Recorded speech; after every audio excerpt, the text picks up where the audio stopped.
This video will be part 3 of my coverage of social cognitive theory and cognitive therapy for PSY 230 personality theory.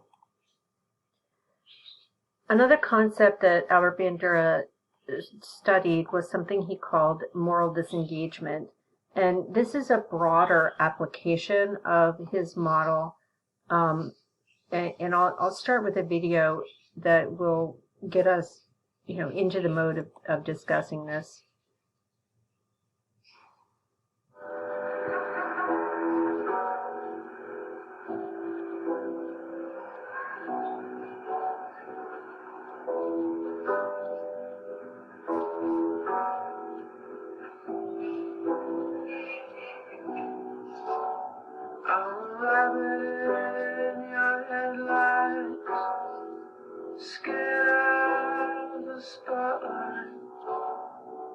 You don't come to visit. I'm stuck in this bed.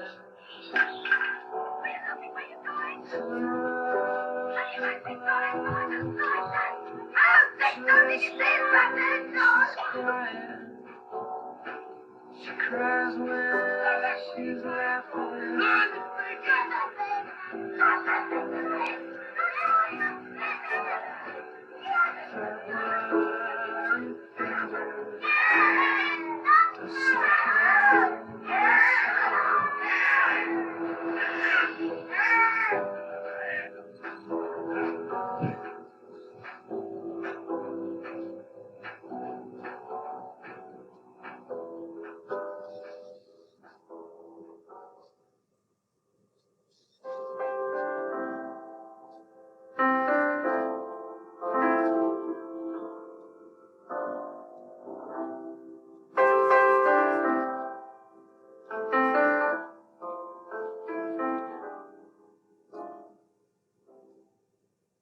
Model beat up an inflated boba doll in novel ways. He pummeled it with a mallet, flung it in the air, kicked it repeatedly, and threw it down and beat it. And these novel acts were embellished with hostile remarks.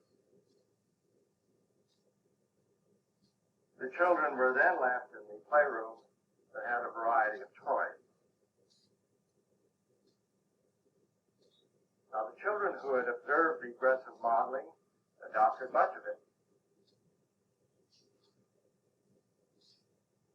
They even invented new ways for attacking the dolls.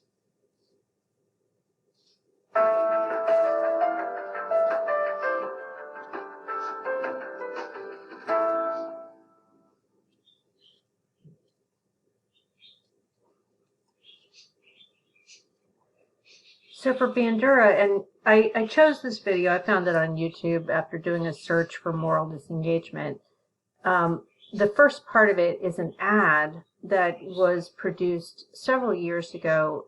I don't remember the context when the ad aired, but it was really just trying to send the message that children see all kinds of both positive and negative, but obviously the advertisement, the PSA was focusing on negative things that adults do in front of children, and then they're surprised when children repeat those behaviors.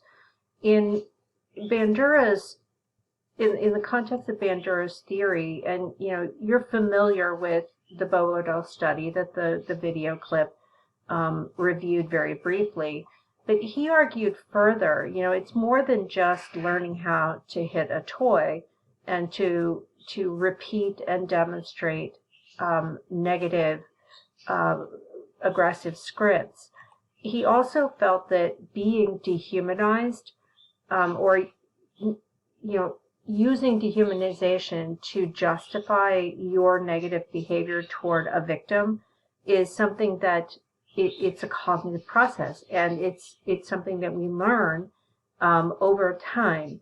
So if you want to, for instance, create people who are capable of dehumanizing others, you have to systematically, essentially, train them through successive approximations and through modeling to cognitively relabel the people that they are harming. So the process of teaching others to dehumanize some people. So if you think about how is it that you can have an entire group of people who sees another group of people to be less than human, and treats them with discrimination and violence and hostility. We see examples of that all around the world and in our own backyards. So how do we acquire that capacity for dehumanization? He argues that it's a cognitive process that is supported by observational learning. Another aspect of moral disengagement involves displacement. And this is another kind of cognitive process. And notice here, he's really reframing the concept of psychological defense or ego defense.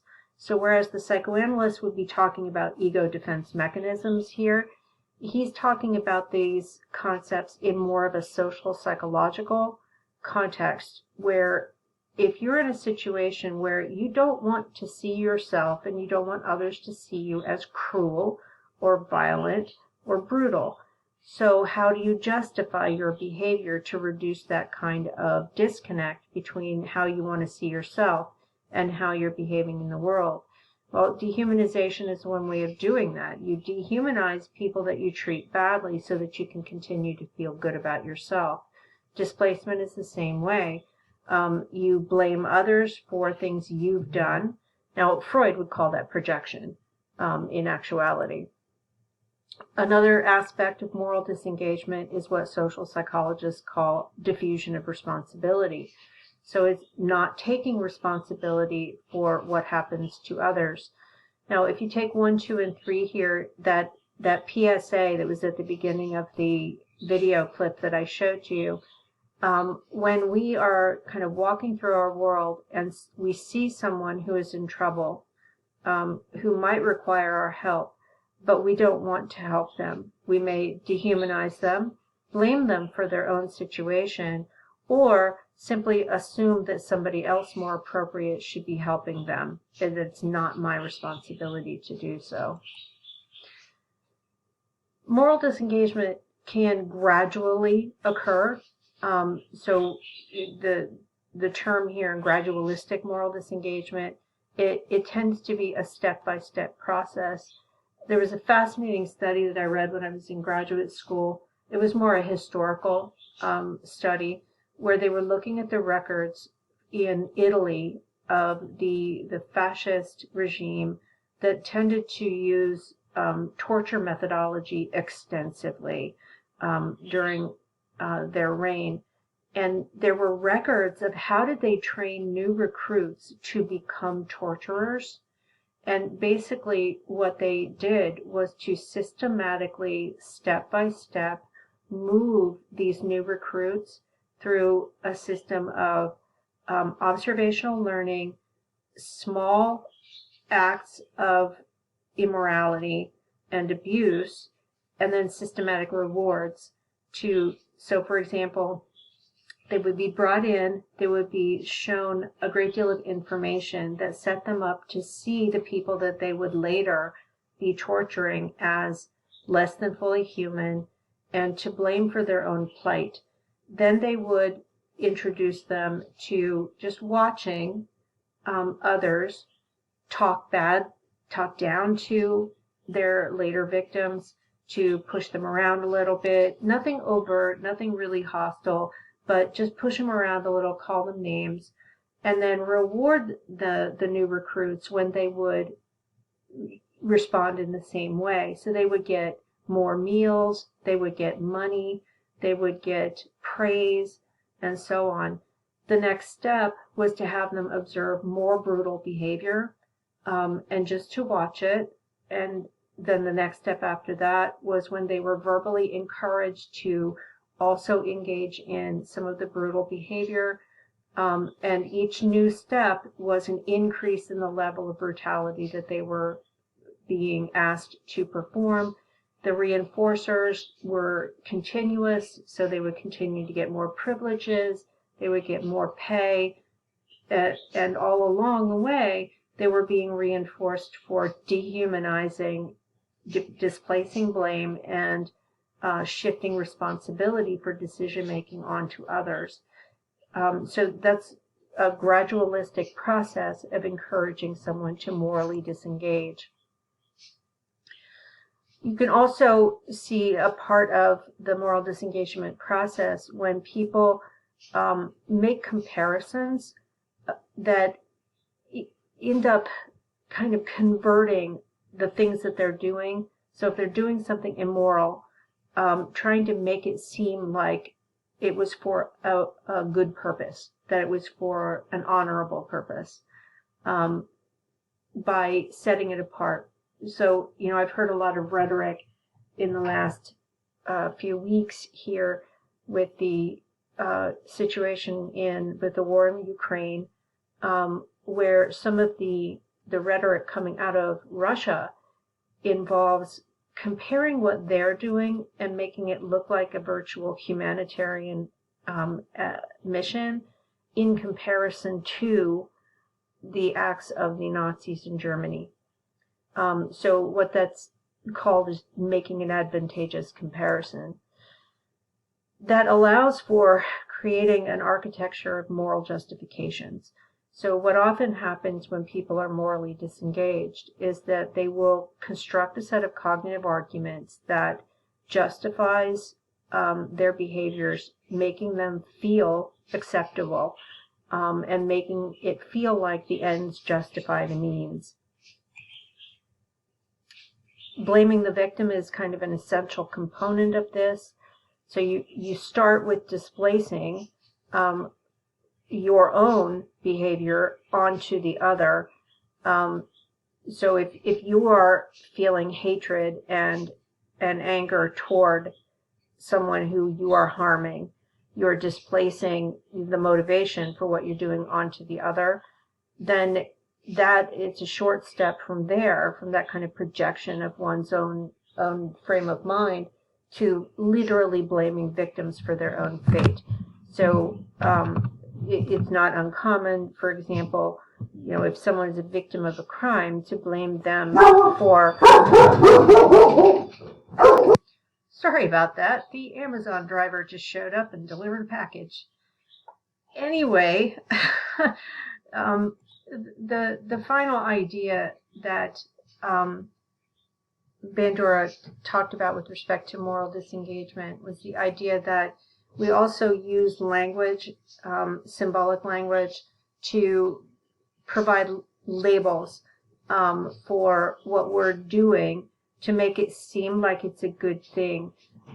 So, for instance, in the Russian invasion of Ukraine, it's been reframed in the Russian press releases, in the speeches given, and so on, as a humanitarian mission, as a way of rescuing the people of Ukraine from their oppressors. So, and they've done that by labeling the current government of Ukraine Nazis, and that using that kind of euphemism of a humanitarian mission and trying to save the population is a way of morally disengaging. So rather than taking personal responsibility for harming others, we can use any of these 8 processes in order to insulate ourselves from the things that we are actually doing. All right, so we're going to shift gears for the remainder of the presentation to talking about Aaron Beck. Aaron Beck's another American psychologist. He was primarily a clinical psychologist in his practice. He was born in 1921 in Rhode Island. He was born to Russian Jewish immigrants, and that's not an uncommon kind of background for his generation of psychologists. He was very bright, graduating from Brown. He got his medical degree from Yale Medical School. Again, very bright guy. He practiced psychiatry, but he found that the tools that he was being offered for helping people, particularly people suffering from depression and anxiety. He felt like the tools were just inept. The psychoanalysis was not doing what he felt was necessary to help people to be successful in recovery from those kinds of disorders. So what he set out to design and teach his students was what is now called cognitive therapy or cognitive behavioral therapy. He refined these methodologies and really directed a rich legacy of research, a rich program of research across a long career. He just recently passed away. So both of these wonderful psychologists, Albert Bandura and Aaron Beck, have died just in recent years, and it's considered to be a very great loss. We should remember them historically as being quite innovative. So we're bringing Aaron Beck's ideas here about cognitive therapy because they're a direct extension of the work that Albert Bandura was doing in terms of thinking about the role of cognition, the role of self-regulation in behavior. Beck, obviously, his point of view, he was looking at how do we create a therapy that effectively reduces the cognitive component of depressive thoughts and anxious thoughts. How do we easily and effectively, not easily, quickly, efficiently, and effectively teach people to reduce those thoughts?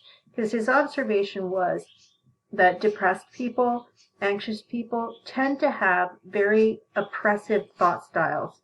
They tend to think repetitive thoughts that are intrusive, that tend to magnify their depression, to magnify their anxiety.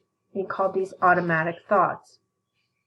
So essentially, when people have experienced depression or anxiety or both, they tend to have an overactive system of automatic thoughts that are negative in nature. So when people are depressed, they tend to have automatic thoughts that are highly self-critical, that are condemning, that are dark, that encourage people to believe that they are horrible, that they are incapable, that they are unworthy. In anxiety, the automatic thoughts tend to be fear-inducing, so they tend to magnify anxiety. They tend to create a cycle of thoughts about what could go wrong, what is going wrong, and so on. So these thoughts, automatic thoughts, are not in and of themselves unhealthy. They are present for people who are healthy and as well as people who are experiencing depression and anxiety. So the difference is the quantity of them and their intrusiveness. All human beings have automatic thoughts. We have kind of automatic thoughts that pop into our heads all the time because we are constantly monitoring ourselves and monitoring our environment. So in and of themselves, automatic thoughts are not bad.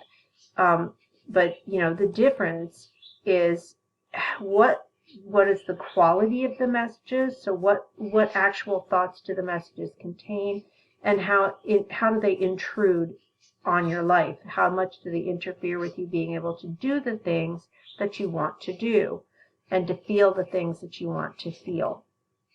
So, for example, your text authors note that depressed people tend to have automatic thoughts that are very critical, that blame them for things that are not their fault. They tend to be highly pessimistic, so they expect the worst to happen, and they feel that they deserve bad things, bad outcomes.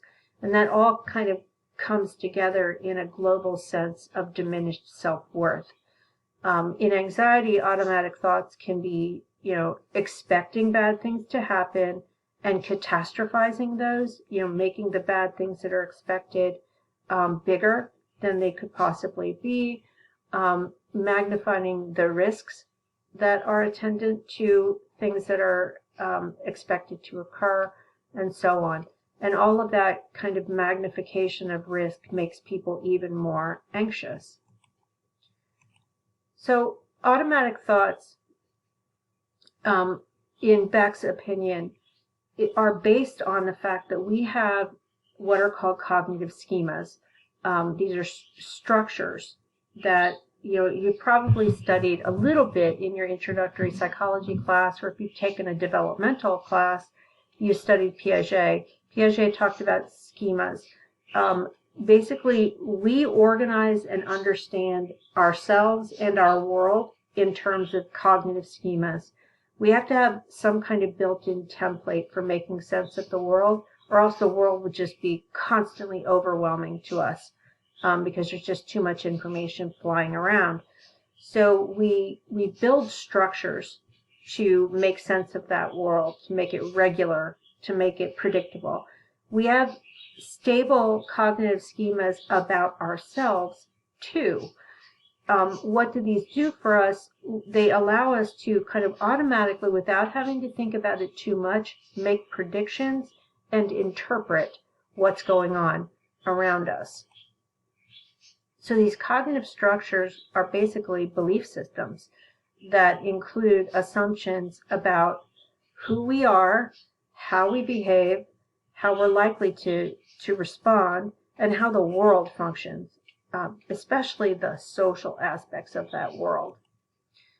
Schemas are, since they are reused and used and revisited over and over and over, and we tend to just add elements to our schemas rather than deconstructing them, they tend to be more stable than just everyday thoughts. Like, you can have a new experience, like when my presentation here is interrupted by my ring chime going off and the dogs starting to bark. I have a thought about that, but that doesn't really change the nature of my schematic structure for making predictions about my day. So schemas are relatively more stable than cognitions. They are, though, affected by mood. So if your overall mood is somewhat more depressed, then your schemas are going to be skewed in the direction of that depressed mood. If your mood is more anxious, your schemas are going to be skewed in the direction of that anxiety. If your mood is upbeat and optimistic, your schemas are going to be skewed in that direction as well. So what do you do with that knowledge? For Beck and his students, the development of cognitive therapy meant the thoughts are really connected, deeply connected to both emotion and behavior. So what does cognitive therapy do? It really emphasizes, it focuses on how your thoughts affect your emotions and your behavior, and vice versa. So, therapy for depression was often about, we need to get to the root cause. We need to go back in time, find the traumatic thing that happened, often in the distant past, and then deconstruct it so that the person makes sense of it and lets go of the negative emotions. Well, what was found was that for many, many, many people, their depression had nothing to do with a traumatic experience of any sort. Their depression was more organic. It was more characteristic of them as a biological organism. That said, even the medications that were available didn't necessarily resolve all of their symptoms. And there were some cases where people they either didn't want medication or the medication didn't work.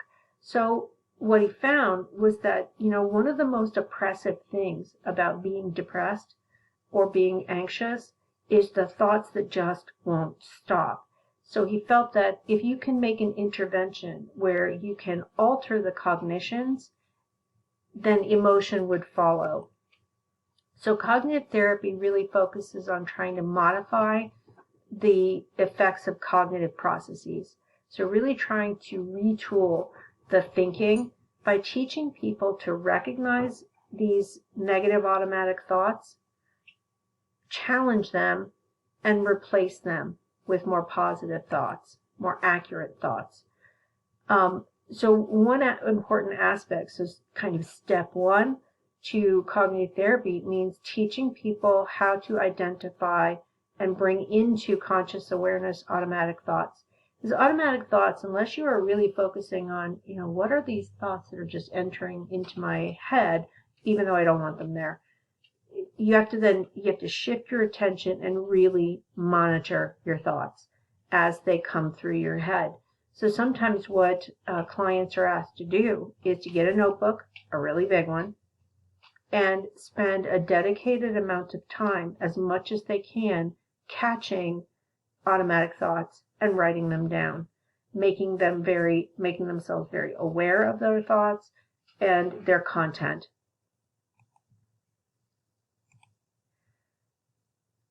That's part of the training, is to do thought monitoring, to pull these thoughts into conscious awareness.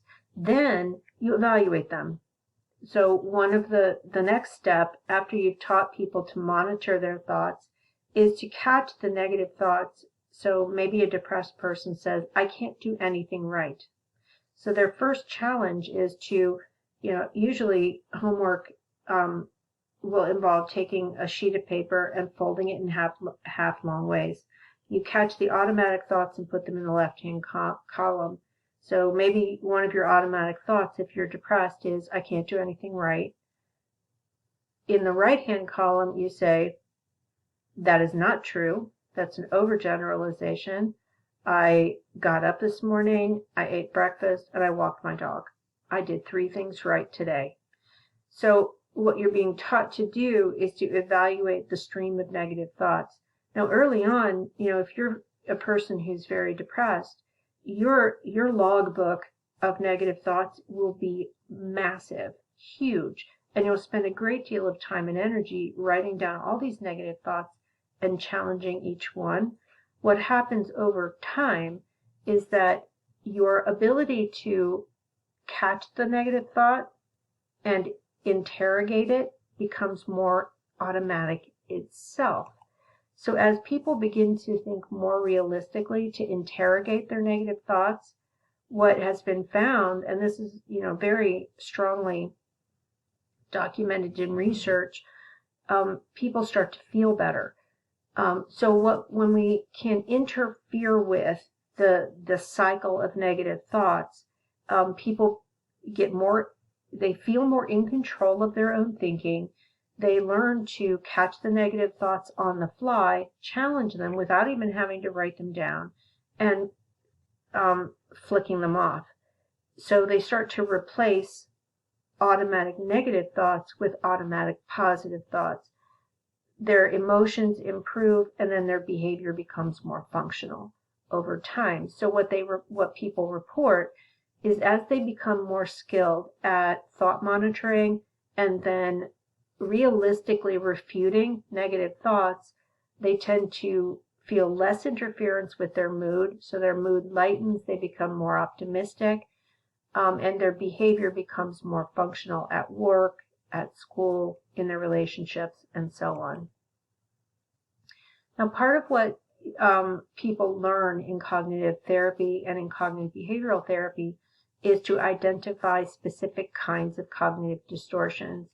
And I just noticed in the last few days, as I've been watching some TV over break, there's an ad that's been going around for a new app, a new smartphone app for cognitive behavioral therapy. And basically it shows this graphic of a person who inputs a negative automatic thought, and then they're asked, what type of thought distortion is this negative thought? And they have to select from a menu of cognitive distortions. So what kind of cognitive distortions did Beck identify? One is called all or nothing thinking, and people with anxiety and depression tend to see things very literally, in black and white. So it's either or. Either you are a complete failure or you're a complete success. Well, nothing is like that. That's all or none thinking, and it tends to trap people. Overgeneralization means that you are taking one outcome, one negative outcome, and suggesting that it confirms a more broad truth about you. So one failure then means you're stupid. So, for example, a student does poorly on exam one, and they come in to me and they say, see, this shows I am not smart enough to be in school. I'm stupid. That's an overgeneralization. A mental filter is defined as, over focusing on one single negative thing. And that one negative thing just shifts your interpretation of the entire event. For example, I had a student many years ago, and I'm kind of notorious with when I work with my seniors. I give tons of feedback, and it's designed to really kind of boot camp students into learning how to write scientifically. And it's a brand new skill. It's hard to do. But I had this one student who was extraordinarily capable, but prone to depressive thoughts, to cognitive distortions.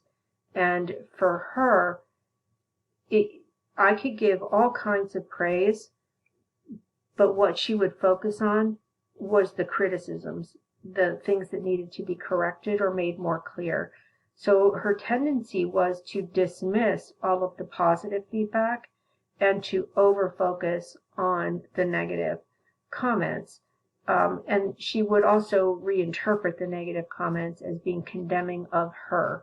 So those were reflections of her own particular cognitive distortions, and that was something we had to work through together. The same student also had a tendency to disqualify the positive. So when she would do something really well and I would praise her, her tendency was to say, well, yeah, that was just luck. So those positive experiences didn't count. Or if I would mention to her that she got all these A's in these other classes, she would claim that the classes were simply too easy.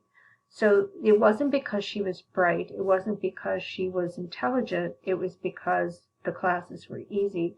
So even when she had positive experiences, her tendency was to dismiss them, to discount them.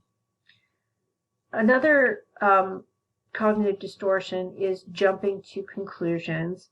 So let's say you have a person who's prone to depressive automatic thoughts, and their partner, boyfriend, girlfriend, whatever, has canceled on them. They may jump to the conclusion that their partner wants to break up with them, that they no longer love them. That's a depressive automatic thought or an anxious automatic thought. There's no facts to support them. What would be a person who's not depressed or anxious? What would be their conclusion? Well, I can't draw a conclusion. I need to find out more information. What's going on? Why have they contacted me and canceled our date? Even without that information, they wouldn't jump to the assumption that they aren't loved, or that the person wants to break up with them. Magnification or catastrophizing is another kind of exaggeration, as is minimization. So you could exaggerate how important something is. So you could overemphasize your mistakes, or you could belittle the importance of things that you do well. This is another kind of extension of what I was talking about earlier, just labeling it in more fine-grained terms. Emotional reasoning is a cognitive distortion where you are assuming that the negative emotions that you're feeling, you're making an attribution that since you're feeling, say, depressed, or you're feeling anxious, since that emotion is there, and it may be that it is produced by the fact that your brain isn't working right. So for many people, depression is something there's an organic problem, maybe diminished serotonin or something like that.